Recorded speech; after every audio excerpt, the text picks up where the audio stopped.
Good morning. Unit 3 Universal Brotherhood.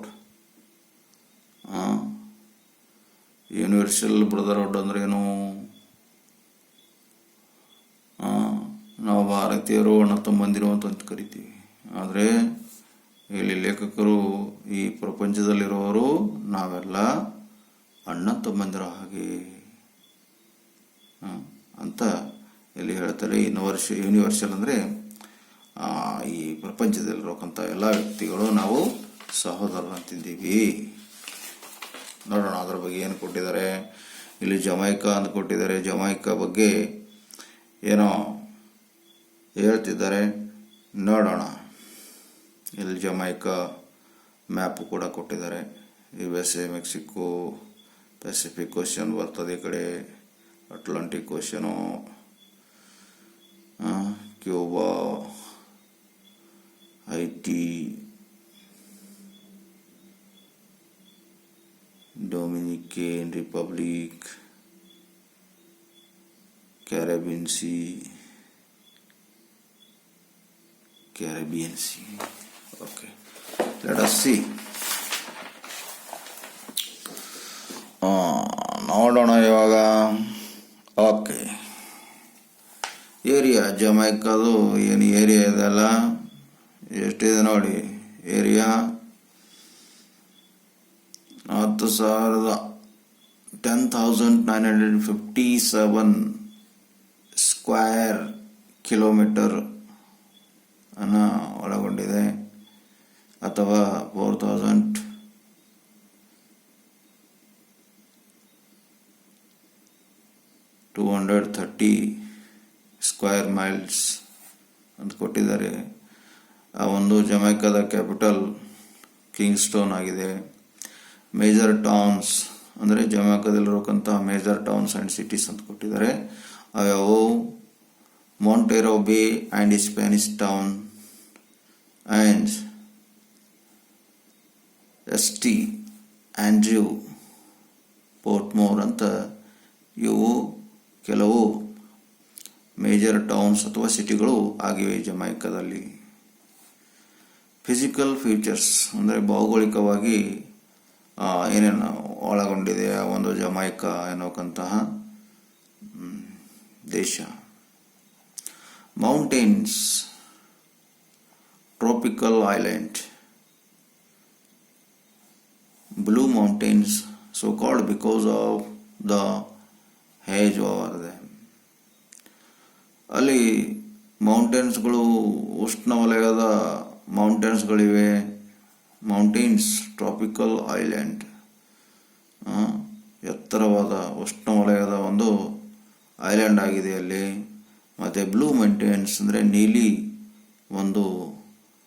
ನೀಲಿ ಬಣ್ಣದ ಪರ್ವತಗಳು ನಾವು ನೋಡ್ತೀವಿ ಅಲ್ಲಿ. So called because of has over damn. ಆ ಒಂದು ನೀಲಿ ಮೌಂಟೇನ್ ಯಾಕೆ ಕರಿತೀವಿ ಅಂದರೆ ಅಲ್ಲಿ ಆ ಒಂದು ಬೆಟ್ಟಗಳ ಮೇಲೆ ಮಂಜು ಎಲ್ಲ ಆವರಿಸ್ಕೊಂಡಿರ್ತದೆ. ಹೆಡ್ ಆಫ್ ದ ಸ್ಟೇಟ್, ಜಮೈಕಾದ ಹೆಡ್ ಆಫ್ ದ ಸ್ಟೇಟ್ ನೋಡ್ರಿ, Elizabeth II from 1962, represented by Governor General Howard Felix Hanlon Cook from 1991. Elizabeth II head of the state ಅಂತ ಅವರು ಸ್ಟೇಟ್ ಮಾಡಿರುವುದು ಅಥವಾ ನಿರೂಪಿಸಿದವರು ಆಗಿರ್ತಾರೆ. Governor general Howard Felix Hanlon Cook from 1991. ಇಲ್ಲಿ Howard Felix Hanlon ಅಂತ ಬರ್ತದೆ. Cook from 1991. ಯಾರಾಗಿರ್ತಾರೆ head of the state? Elizabeth II ಆಗಿರ್ತಾರೆ ಅಂತ ಅರ್ಥ. ಯಾವಾಗಿನಿಂದ? ಫ್ರಮ್ 1962ನಿಂದ. ರಿಪ್ರೆಸೆಂಟೆಡ್ ಬೈ ಅಂದರೆ ನಿರೂಪಿಸಲಾಗಿದೆ. ಯಾರ ಬಗ್ಗೆ? ಎಲಿಜಬೆತ್ ಹೆಲೆನ್ ಅವರು ನಿರೂಪಿಸಿದ್ದಾರೆ. ಆ ಒಂದು ಹೆಡ್ ಆಫ್ ದ ಸ್ಟೇಟ್ ಅಂದರೆ governor general Howard Felix Hanlon Cook from 1991 ಇವರಾಗಿರ್ತಾರೆ ಹೆಡ್ ಆಫ್ ದ ಸ್ಟೇಟ್. 1962ನಲ್ಲಿ ಎಲಿಜಬೆತ್ ಸೆಕೆಂಡು ಮತ್ತು ಆಮೇಲೆ ಇಲ್ಲಿ Howard Felix Hanlon Cook from 1991 ಇವರು ಕೂಡ ಆಗಿರ್ತಂತೆ. ದೆನ್ ಆಫ್ಟರ್ ಪೊಲಿಟಿಕಲ್ ಸಿಸ್ಟಮ್, ಅಲ್ಲಿ ಒಂದು ರಾಜಕೀಯ ವ್ಯವಸ್ಥೆ ಹೆಂಗಿತ್ತು ಅಂದರೆ ಕಾನ್ಸ್ಟಿಟ್ಯೂಷನಲ್ ಮೊನಾರ್ಕಿ, ಒಂದು ಸಾಂವಿಧಾನಿಕ ಒಂದು ರಾಜ್ಯಪ್ರಭುತ್ವವನ್ನು ಹೊಂದಿತ್ತಂತೆ. ಅಡ್ಮಿನಿಸ್ಟ್ರೇಟಿವ್ ವಿಷನ್ಸ್, ಮತ್ತು ಅಲ್ಲಿ ಯಾವ ರೀತಿ ಆಡಳಿತದ ಒಂದು ಧ್ಯೇಯ ಧೋರಣೆಗಳು ಇದ್ದು ಅಂದರೆ ಅಲ್ಲಿ 14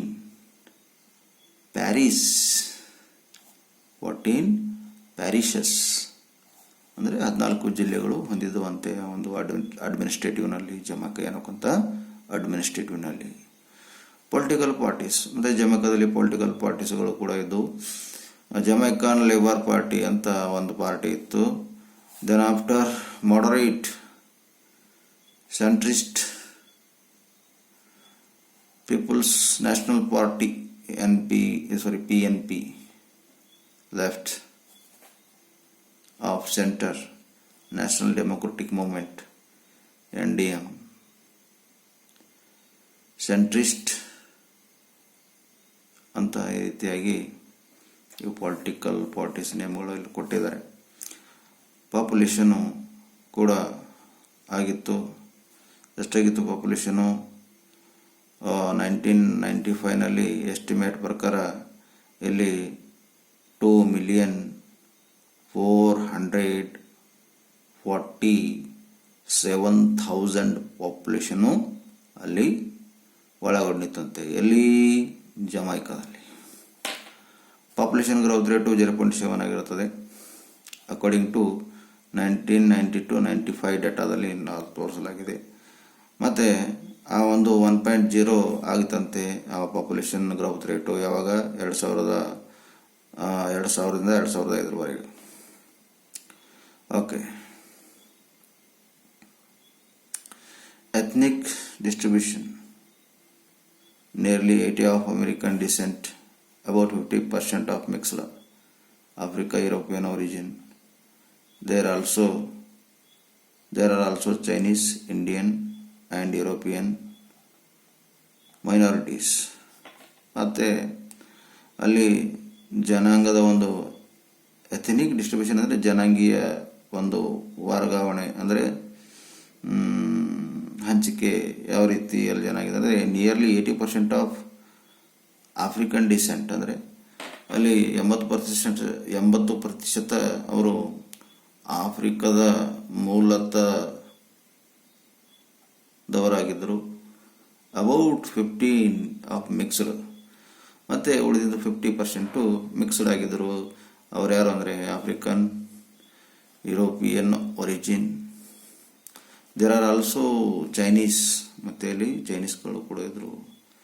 ಆಫ್ರಿಕನ್ ಯುರೋಪಿಯನ್ ಒರಿಜಿನ್ 50% ಮಿಕ್ಸಪ್ ಆಗಿದ್ದ ಆಮೇಲೆ ಯಾರೋ ಚೈನೀಸ್ ಕೂಡ ಇದ್ದರು, ಇಂಡಿಯನ್ಸ್ ಕೂಡ ಇದ್ದರಂತೆ, ಆ್ಯಂಡ್ ಯುರೋಪಿಯನ್ ಮೈನಾರಿಟೀಸ್, ಮತ್ತು ಯುರೋಪಿಯನ್ನರು ಕೂಡ ಕೆಲವು ಪ್ರಮಾಣದಲ್ಲಿ ಇದರಂತೆ. ಲೈಫ್ ಎಕ್ಸ್ಪೆಕ್ಟೆನ್ಸಿ ಅಂದರೆ ಜೀವನ ಅಲ್ಲಿರೋಕ್ಕಂತಹ ಮೆನ್ 71 ಮತ್ತು ವುಮನ್ನು 76% ಅಲ್ಲಿ ಅವರ ರೇಷೋ ಆಗಿತ್ತಂತೆ. Literacy rate men 98%, woman 99%. ಅಂದರೆ ಅಕ್ಷರ ಒಂದು ಜ್ಞಾನ ಹೊಂದಿರೋಕ್ಕಂಥದ್ದು ಮೆನ್ನಲ್ಲಿ 98 ಆಗಿತ್ತು, ಮತ್ತು ವುಮನ್ನು 99, ಅಂದರೆ ವುಮನ್ನೇ ಜಾಸ್ತಿ ಇತ್ತು. ಲ್ಯಾಂಗ್ವೇಜ್ ಜಾಸ್ತಿ ಯಾವುದು ಮಾಡ್ತಿರೋ ಜಮೈಕಾದಲ್ಲಿ?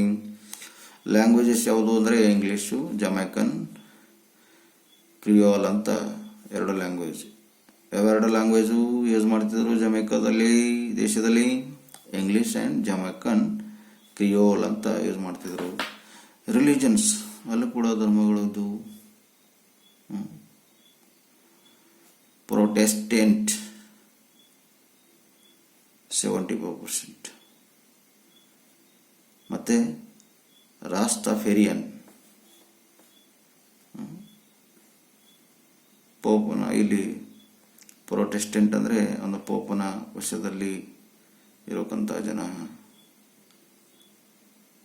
ಏನು ಅವರಾಗಿದ್ದರು. ಮತ್ತು ರಾಸ್ತಾಫೆರಿಯನ್ ಅಂತ ಅವರು ಕೂಡ ಇದ್ದರು. ಅಲ್ಲಿ ಕರೆನ್ಸಿ ಜಮೈಕನ್ ಡಾಲರ್ ಅಂತ, ಆ ಒಂದು ಜಮೈಕದಲ್ಲಿ ಕರೆನ್ಸಿ ಆಗಿರುತ್ತದೆ. GDP, ಗ್ರಾಸ್ ಡೊಮೆಸ್ಟಿಕ್ ಪ್ರಾಡಕ್ಟ್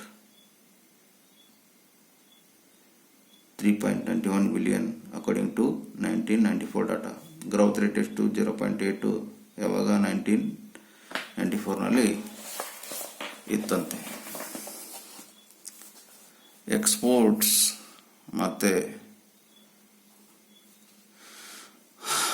ಹೊರ ದೇಶಕ್ಕೆ ಏನು ಒಂದು ರಫ್ತು ಮಾಡ್ತಿದ್ರು. ಎಕ್ಸ್ಪೋರ್ಟ್ಸ್ ಮೀನ್ಸ್ ರಫ್ತು ಮಾಡೋದು. ಏನೇನು ರಫ್ತು ಮಾಡ್ತಿದ್ರು ಜಮೈಕ ದೇಶದವರು ನೋಡ್ರಿ? ಶುಗರ್, ಬನಾನಾ, ಮತ್ತು ಬಾಕ್ಸೈಟ್. ಬಾಕ್ಸೈಟ್ ಮೀನ್ಸ್ ಅಲ್ಯೂಮಿನಿಯಂ, ಅದರಗಳಿಗೆ ನಾವು ಬಾಕ್ಸೈಟ್ ಅಂತ ಕರಿತೀವಿ. ರಮ್ ಅಂದ್ರೆ ಗೊತ್ತಲ್ಲ, ವೈನ್. ಕೋಕಾ ಮೀನ್ಸ್ ಇದು ಚಾಕ್ಲೇಟ್ ಒಳಗೊಂಡಿರ್ತದೆ. ಕೊಕೊನಟ್ಸ್. ಆಮೇಲೆ ಲಿಕ್ವಿಯರ್ಸ್ ಅಂದರೆ ಮಾಧ್ಯಮದ ಪದ, ಇದು ಮದ್ಯ ಪದಾರ್ಥ ಅಂದರೆ ಸರಾಯಿಗೆ ಸಂಬಂಧಪಟ್ಟಿದಂತೆ. ಮತ್ತು ಸಿಗರೇಟ್ಸು, ಮತ್ತು ಸಿಟ್ರಸ್ ಅಂದರೆ ನಿಂಬೆ ಹಣ್ಣಿನ ಥರ ಒಂದು ನಿಂಬೆ ಹಣ್ಣಿನ ಜಾತಿಯ ಒಂದು ಹಣ್ಣು ಕೊಡೋಕ್ಕಂಥದ್ದು ಆಗಿರುತ್ತದೆ. ಸಿಟ್ರಸ್ಗಳನ್ನು ರಫ್ತು ಮಾಡ್ತಿದ್ರಂತೆ. ಸಿಗರೇಟ್ಸ್ ರಫ್ತು ಮಾಡ್ತಿದ್ರಂತೆ. ಸಿಗರೇಟ್ ಅಲ್ಲ, ಸಿಗರ್ಸ್ ಅಂದರೆ ಅದು ನಾವು ಚುಟ್ಟ ಅಂತೀವಲ್ಲ, ಬೇಡಿ ಥರ ಬರ್ತದೆ. ಅದನ್ನು ಸೇದಿದಾಗ ಹೊಗೆ ಬರ್ತದೆ. ಸ್ಮೋಕ್ ಮಾಡೋ ಸಲಕ್ಕೆ ಯೂಸ್ ಮಾಡ್ತಿದ್ರಂತೆ. ಮತ್ತು ಅಲ್ಮೋನಿಯಾ ಮತ್ತು ಜಿಪ್ಸಮ್ ಏನಕ್ಕಂತ ಒಂದು ವಸ್ತು ಕೂಡ ರಫ್ತು ಮಾಡ್ತಿದ್ರಂತೆ. ಅದು ಆ ಒಂದು ಸಿಮೆಂಟ್ ಮತ್ತು ಪ್ಲಾಸ್ಟರ್ ಮಾಡುವಾಗ ಅದು ಹೆಲ್ಪ್ ಆಗ್ತದೆ, ಜಿಪ್ಸಮ್ ಏನಕ್ಕಂಥದ್ದು. Tourism is important. ಮತ್ತು ಟೂರಿಸಮ್ ಕೂಡ ಅಲ್ಲಿ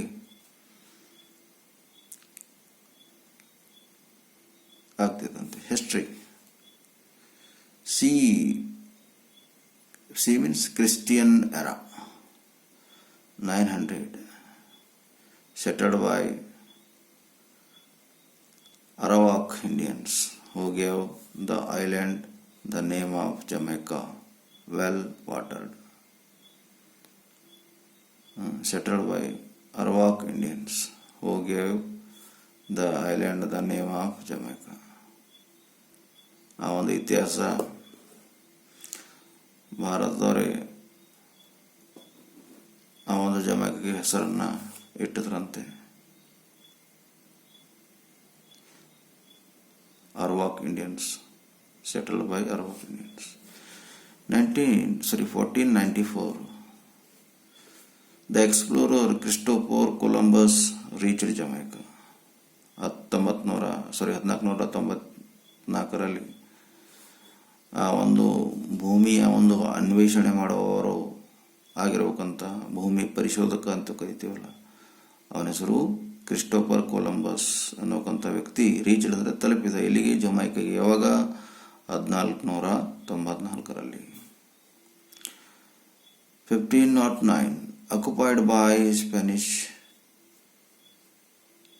Much of the Arawak community died from exposure to European disease. Occupied by Spanish, ಆ ಒಂದು ಸ್ಪ್ಯಾನಿಷ್ ಅವರಿಂದ ವಶಪಡಿಸಿಕೊಳ್ಳಲಾಗಿತ್ತು 1509ರಲ್ಲಿ. Much of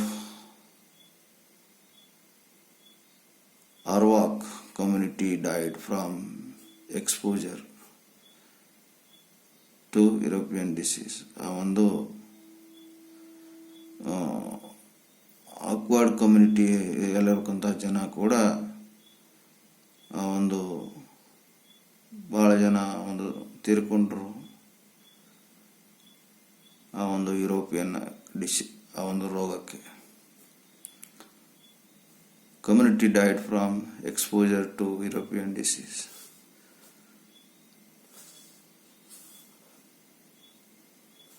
Black American slaves were brought into work on the sugar plantations. Black Africans,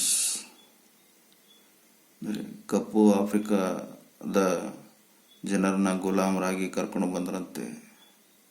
work on sugar plantation ಅಂದರೆ ಸಕ್ಕರೆ ಒಂದು ತಯಾರು ಮಾಡೋಕ್ಕಂಥ ಒಂದು ಕಾರ್ಖಾನೆ ಆಗಿರ್ಬೋದು. ಅಲ್ಲಿ ಕೆಲಸ ಮಾಡೋದಕ್ಕೆ ಕಪ್ಪುಗೆ ಹೊಂದಿರತಕ್ಕಂಥ ಆಫ್ರಿಕನ್ ಜನರಿಗೆ ಅಲ್ಲಿ ಕರ್ಕೊಂಡು ಬಂದ್ರಂತೆ ಕೆಲಸ ಮಾಡೋದಕ್ಕೆ.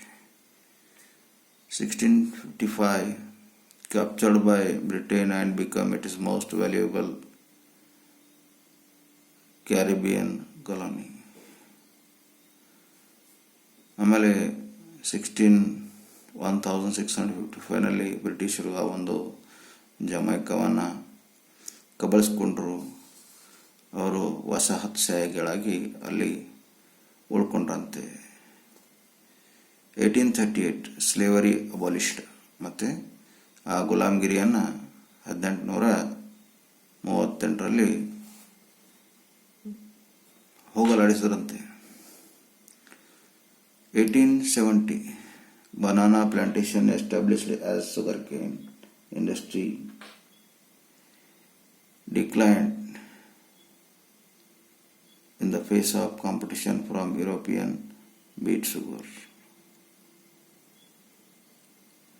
Banana plantation established as sugarcane industry declined the face of competition from European beet sugar. Banana plantation established as sugarcane industry. Banana plantation ಅನ್ನು ಸ್ಥಾಪನೆ ಮಾಡಿದ್ರು. As sugarcane industry declined the face of competition from European beet sugar.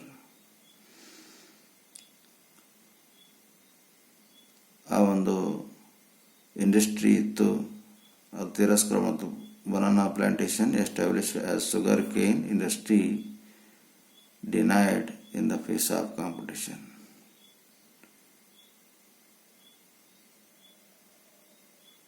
ಆ ಒಂದು banana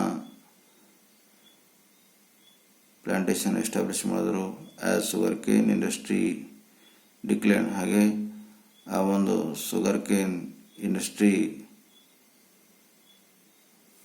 ಏನು ಮಾಡ್ತು, ಗಡ್ಡೆಗಳಿಂದ ತಯಾರು ಮಾಡಿಸಿರಕ್ಕಂಥ ಒಂದು ಸಕ್ಕರೆಯನ್ನು ಮಾಡ್ತಾಯಿತ್ತು. Industry declined in the face of competition from European beet sugar. ಅದಕ್ಕೆ ತಿರಸ್ಕಾರ ಮಾಡಿದ್ರು. ಎದರ್ಲಿಂದ? ಯುರೋಪಿಯನ್ ಬೀಟ್ ಶುಗರ್ಲಿಂದ. ಅದಕ್ಕೆ ತೆಗೆದುಬಿಟ್ರು ಬೀಟ್ ಶುಗರನ್ನು. ಅದಕ್ಕೆ ಅದರ ಬದಲಾಗಿ ಬನಾನಾ ಪ್ಲಾಂಟೇಶನ್ ಎಸ್ಟಾಬ್ಲಿಷ್ ಮಾಡಿದ್ರು ಆಸ್ ಎ ಶುಗರ್ ಕೇನ್ ಅಂದರೆ ಸಕ್ಕರೆ ಒಂದು ಪರ್ಯಾಯವಾಗಿ. 1938 serious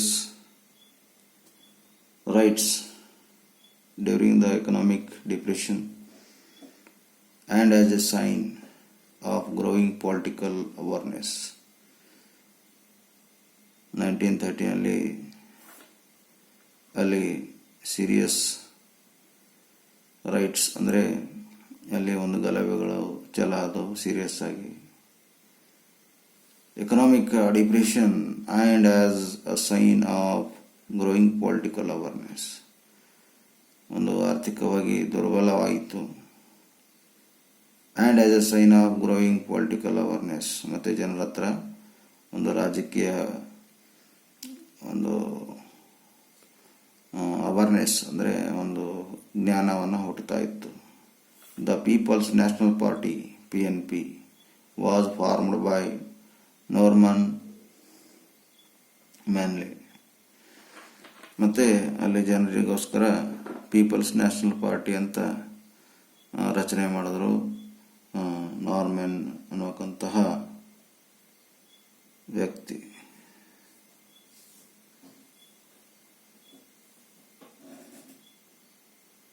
(1944) the first constitution adopted. 1944ರಲ್ಲಿ ಮೊದಲಿಗೆ ಆ ಒಂದು ಸಂವಿಧಾನವನ್ನು ಅಳವಡಿಸಿಕೊಂಡರು.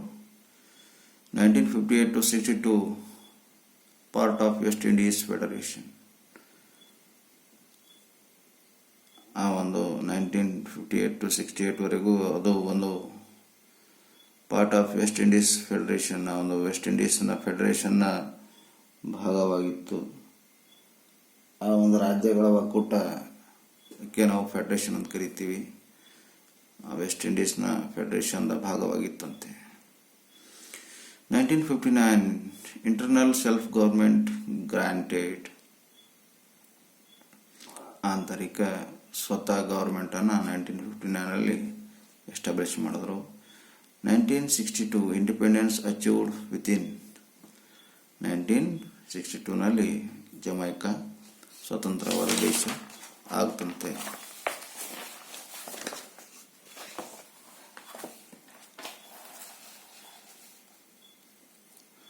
The Commonwealth.